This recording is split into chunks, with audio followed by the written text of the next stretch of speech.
Hi friend, मेरे साथ एक बार पुनः आप लोगों का डिवाइन इंग्लिश मंत्रा यूट्यूब चैनल पर स्वागत करता हूं। जैसे कि इस चैनल से हम लोग लिटरेचर से रिलेट करके, ग्रामर से रिलेट करके मैक्सिमम वीडियो बनाते हैं।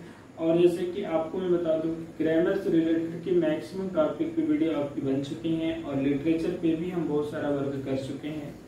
तो उसी तरह से हमें ये फील हुआ, जैसे कमेंट में ये मतलब बोला गया कि डेली यूजेज इंग्लिश की प्रॉब्लम हो रही है। तो मैंने देखा कि जब डेली यूजेज इंग्लिश की प्रॉब्लम हो रही है तो ये डेफिनेट है कि भाई जो ग्रामर है वो कंपटीशन प्रॉब्लम कर सकता है, लिटरेचर है कंपटीशन भी कर सकता है। लेकिन जो हमारी डेली इंग्लिश की है, डेली यूजेज इंग्लिश होती है, जो हम डे बाई डे बोलते हैं, प्रतिदिन बोलने का काम करते हैं, बोलचाल की भाषाओं वाला, तो वो हमारे लिए बहुत ज्यादा इंपॉर्टेंट बन जाता है। क्योंकि वो उसका जो रिलेशन होता है वो किसी कंपटीशन से होता नहीं है, बट हमारे दैनिक जीवन से होता है, तो डेली रूटीन से जुड़ा होता है। तो वो स्पेलिंग जानना या वो सेंटेंसेस जानना हमारे लिए बहुत ही जरूरी है। तो इसलिए मैंने सोचा और डिसाइड किया कि नहीं, हाँ ये जरूरी है, इसे में करना चाहिए कि जो डेली एक यूजेज इंग्लिश है उसे भी जान लेना चाहिए। क्योंकि अगर इससे हम जानते हैं तो फिर हम कंपटीशन की तरफ जाएं, या तो हम ग्रामर पढ़े या लिटरेचर पढ़े, तो we have some relax. And जब हम सम रिलैक्स रखेंगे तो हमें स्टडी में मन भी लगेगा। तो इसलिए मैंने सोचा कि नहीं, हमें ये काम कर लेना चाहिए। तो मैंने इस पर वीडियो बनाना शुरू किया। जैसे कि हमारी वीडियो पहले बन चुकी है डे 1 के नाम से, और दूसरी है डे 2 के नाम से, और आज हम बनाने जा रहे हैं तीसरी डे 3 के नाम से। तो हर वीडियो जो डेली यूजेज इंग्लिश की है ये 20 सेंटेंस की सीरीज चलेगी। डे 1 में भी 20 रहा है, डे 2 में भी 20 रहा है, और डे 3 में भी हम 20 करने वाले हैं। तो जैसा कि आज हम स्टार्ट करेंगे 41 से, तो चलिए देखते हैं क्या कुछ आपके लिए 20 सेंटेंस आज के लिए है, ये 20 वाक्य। तो आइए देखिए, सबसे पहले ये हिंदी वर्सेस इंग्लिश का मुकाबला करना है। हिंदी मैंने पहले से लिख रखा है और इंग्लिश में अभी भी बनाना है, ठीक है। तो जैसे कि मैंने यहाँ पे आप देख पा रहे होंगे कि सबसे पहला वाक्य मैंने बोला है नहा लो। किसी को कहना भाई नहा लो, तो अंग्रेजी में कैसे कहेंगे? अंग्रेजी में कहेंगे, सीधे सीधे बोलेंगे हम क्या? अंग्रेजी में बोलेंगे हैव बाथ। हिंदी में बोला है नहा लो, तो अंग्रेजी में बोलना पड़ेगा हैव बाथ। कितना आसान है, बहुत आसान हो जाएगा। दोनों चीजें मैं सामने सामने दिखा रहा हूँ तो बिल्कुल आपके लिए आसान हो जाएगा, बस आप देखते जाइए। दूसरा क्या ना भैया खा लो, तो खाने में देखिए वेरिएशन आता है। कुछ लोग कहते हैं कि मैं ईट फूड कहेंगे डायरेक्टली, कुछ लोग कहेंगे टेक फूड कहेंगे, कुछ लोग कहेंगे हैव फूड कहेंगे। लेकिन जो सबसे प्रॉपर वे से एक्सेप्टेड है या प्रॉपर वे से माना जाने वाला वो है आपका हैव फूड होता है। क्या होता है? Have food.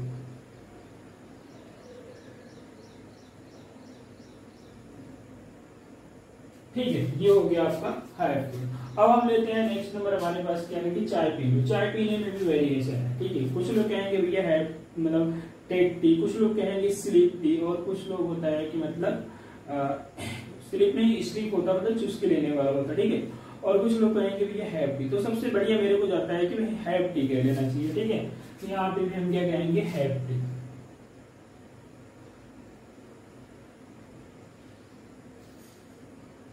ठीक, क्या बोलेंगे? Have T. अब यहाँ पे बात आती है कि नाराज न हो। अब हमारी बातें कहाँ पहुंच गई भी? नाराज न हो। तो नाराज यानी कोई नाराज हो रहा है, उसे मना करना, भाई नाराज न होना, ठीक है। तो अब नाराज न होना हिंदी में कहना थोड़ा आसान है, लेकिन इंग्लिश में क्या कहेंगे? इंग्लिश में भी कौन सा मुश्किल है, बस देख लेते हैं। यहाँ इंग्लिश में ऐसे बोलते हैं, ठीक है। क्या बोलेंगे? देखिए इंग्लिश में बोलेंगे डोंट बी एंग्री। इंग्लिश में बोला जाएगा कि डोंट बी एंग्री, नाराज मत हो, ठीक है। नाराज होने से कुछ होगा नहीं, ठीक है। नुकसान तेरा ही होगा, नाराज होने से कुछ नहीं होगा। तो जो बात है मुंह पे बोल, नाराज न हो, ठीक है। तो अगर कोई किसी को मना करना है तो बोलिए डोंट बी एंग्री, नाराज न हो, ठीक है। नेक्स्ट हमारे पास है कि हर हाल में। अब ये कहता है भैया हर हाल में, तो हर हाल में क्या होता है? एक तो हाल वो होता है बड़ा बड़ा वाला, उसके लिए नहीं आ रहा है, ये हर हाल सिचुएशन को बताने आ रहा है। तो हर हाल सिचुएशन को बताने आ रहा है, तो इसमें क्या करना है? सीधे सीधे बोलिए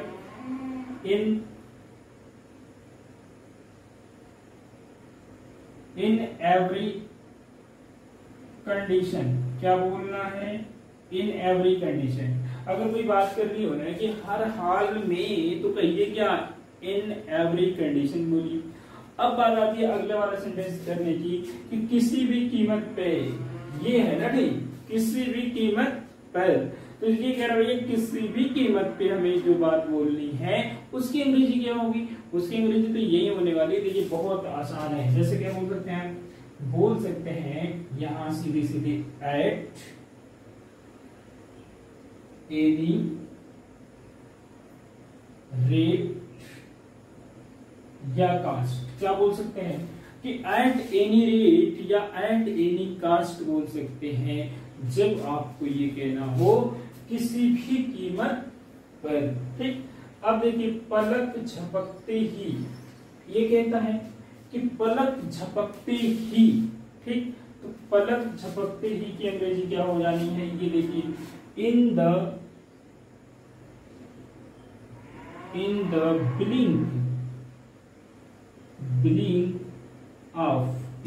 blink of eye। क्या बोलेंगे, in the blink of eyes, पलक झपकते ही, in the blink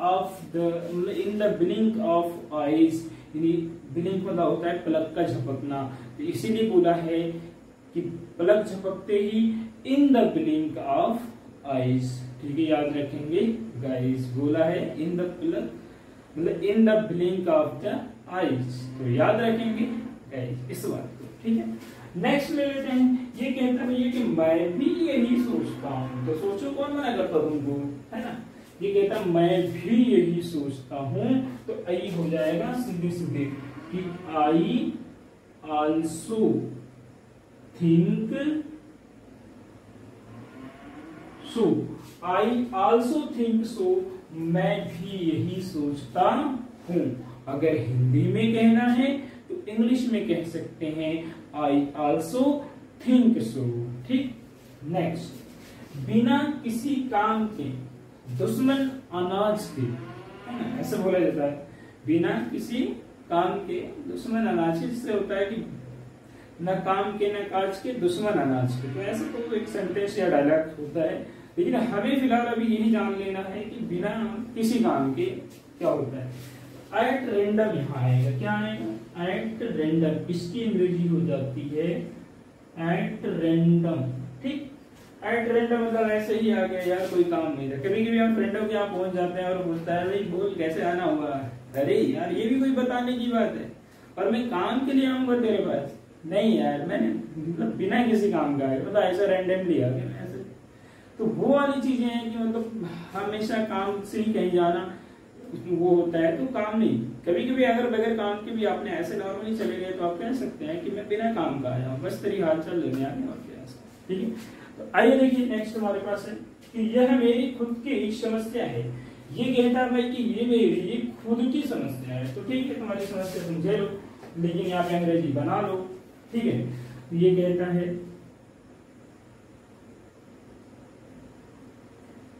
this is my own problem.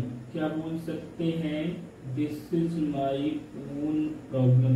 क्या बोलेंगे, ये कहते हैं कि भाई ये मेरी खुद की समस्या है, तो इंग्लिश में बोला जाएगा this is my own problem, ये मेरी खुद की समस्या है। ठीक है, तो चलिए मुझे उम्मीद है कि आपको ये सेंटेंस मतलब क्लियर हो गए होंगे 41 से लेके 50 तक। अगर 41 से लेके 50 तक हो गए क्लियर, तो अब नंबर नेक्स्ट ले लेना चाहिए 51।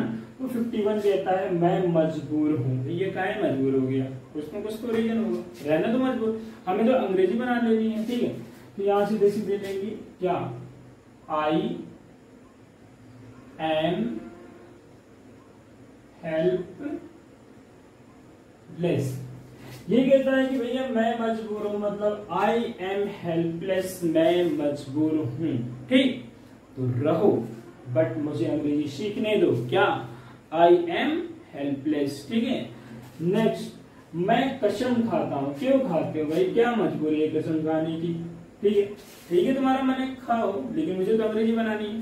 क्या होगा, मैं कसम खाता की अंग्रेजी, ठीक है, खाता हूं। ठीक है, खा लो भाई, आई स्वीयर, बस इतना ही कहना है कि आई स्वीयर, मैं कसम खाता हूं। अब मैं नेक्स्ट बताता हूं, नेक्स्ट क्या है, कोई दिक्कत नहीं भाई, तो कसम खा ले जिसकी खानी हो। ठीक है, तो यहाँ क्या हो जाना है, कोई दिक्कत नहीं, तो सीधी सीधी इसकी हो जाएगी there is no problem, there is no problem, कहना हो कोई दिक्कत नहीं। तो सीधे सीधे लोग भी कह देते हैं कि नो प्रॉब्लम, ये भी इतना भी चल जाता है, नो डाउट इतना भी क्या है चल जाता है। बट अगर देखा जाए तो कंप्लीटली बोलना चाहिए देयर इज नो प्रॉब्लम, ठीक है, कोई प्रॉब्लम नहीं है। अगर शॉर्ट टर्म में चलाना तो नो प्रॉब्लम भी कह के निकल सकते हैं। तो आपकी चॉइस के ऊपर है कि नो प्रॉब्लम बोलेंगे या देयर इज नो प्रॉब्लम बोलेंगे, ठीक है। नेक्स्ट ले लेते हैं, आगे से ध्यान रखना, दिमाग खराब मत करना। क्या बोलते हैं कि आगे से ध्यान रखना, दिमाग खराब मत करना। तो आपको दिमाग को हटा दो, सीधे बनाना भाई, आगे से ध्यान रखना। तो क्या हो जाएगा यहाँ पे, ये कहते हैं बी केयरफुल, इसको बोला जाएगा be careful next time, be careful next time. जैसे कि अगर कोई गड़बड़ी हो जाती है या कोई मिस्टेक हो जाती है तो अक्सर लोग बोलते हैं भैया आगे से ध्यान रखना कि कोई कमी मत छोड़ देना या कुछ गड़बड़ी मत कर देना। तो वही आगे से ध्यान देने की अंग्रेजी हमको अंग्रेजी में बता देनी होती है, मतलब बी केयरफुल नेक्स्ट टाइम, ठीक है। नेक्स्ट ले लो, मेरी सहायता करो। जी हाँ, जरूरत है, अगर सहायता की तो मांगनी तो पड़ेगी। अगर हिंदी में डायरेक्ट बोलेंगे मेरी सहायता करो, तो अंग्रेजी में कैसे बोलेंगे, आप देखो यहां कहते हैं ऐसे, हेल्प मी, मेरी सहायता करो। क्या बोलते हैं, हेल्प मी, मेरी सहायता करो। बहुत बढ़िया। तो नेक्स्ट कहता है चिल्लाओ मत। अगर कोई बार बार कह रहा है मेरी सहायता करो या अनावश्यक बातों को लेकर के इधर उधर कर रहा है, आवाज लगा रहा है, तो हम उसके लिए क्या बोल सकते हैं, चिल्लाओ मत, ठीक है। अब देखिए यहाँ भी कहा जाएगा चिल्लाओ मत, तो ये हो जाएगा आपका डोंट शाउट, डोंट शाउट, चिल्लाओ मत। बढ़िया है। नेक्स्ट लेते हैं, बस को रोको। क्या बोला गया, बस को रोको, भागने ना पाए, ठीक है। तो इंग्लिश में कैसे बोलेंगे, इंग्लिश में बोलेंगे स्टॉप बस, स्टॉप बस, यानी बस को रोको। मुझे क्या बोला गया, पूछा गया मुझे क्या, बस को रोको या मत रोको, है ना। ये हो जाएगा, देखिए व्हाट टू मी, ये थोड़ा प्रश्न हो गया कि व्हाट टू मी, मुझे क्या, कुछ नहीं है भाई, मुझे कुछ नहीं है, तो कह सकते हैं कि मुझे क्या, व्हाट टू मी। नेक्स्ट क्या है, धक्का मत दो। ये मतलब बताना है भाई, कोई अगर धक्का दे रहा है मना करना तो कैसे मना करेंगे, भैया धक्का मत दो, ठीक है। तो मत दो में क्या आएगा, देखिए ये कहेगा डोंट पुश। क्या बोला, डोंट पुश, मतलब धक्का मत दो, ठीक है। नेक्स्ट क्या है, जाकर सो जाओ। धक्का उक्का मत दो, जाके बल्कि सो जाओ। तो ये कहता है क्या, ये कहता है गो एंड स्लीप, जाके सो जाओ, धक्का उक्का मत दो। तो डियर फ्रेंड, इस तरीके से हम आज डे 3 भी कंप्लीट कर लिया डेली यूजेज इंग्लिश का, जैसे कि हमारा 67 पेज होता है कंप्लीट। मुझे उम्मीद है कि आप लोग इसे एंजॉय करेंगे और अपने डेली रूटीन की इंग्लिश को स्ट्रॉन्ग बनाएंगे, ताकि आपको इंग्लिश से जो एक डर, एक भय क्रिएट होता है वो बचेंगे। और जब वहां से बच जाएंगे तो इंग्लिश जरूर पढ़ेंगे, ये मेरी गारंटी है और ये मेरी उम्मीद भी है आपसे। तो मैं उम्मीद करता हूं कि आप लोग वीडियो को अच्छे से मतलब वॉच करेंगे, और यदि वीडियो पसंद आए तो आप लोग लाइक से सब्सक्राइब करना नहीं भूलेंगे, ताकि ये शेयर करने पे ज्यादा से ज्यादा होना चाहिए केयर, क्योंकि अगर शेयर करेंगे तो ज्यादा से ज्यादा लोग इसका बेनिफिट उठा पाएंगे।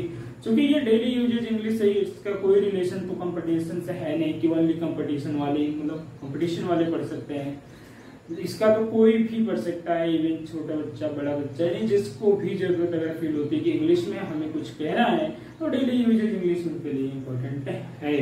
There is no age factor, there is no competition factor, only one use of the English. अगर आपको डेली में सीखना है, भूलचाल की भाषाओं को सीखना है, तो फॉलो इंग्लिश मंत्रा and learn daily usages English. तो डियर, आज के लिए इतना ही है, बाकी मिलेंगे हम नेक्स्ट वीडियो में, तब तक के लिए बाय।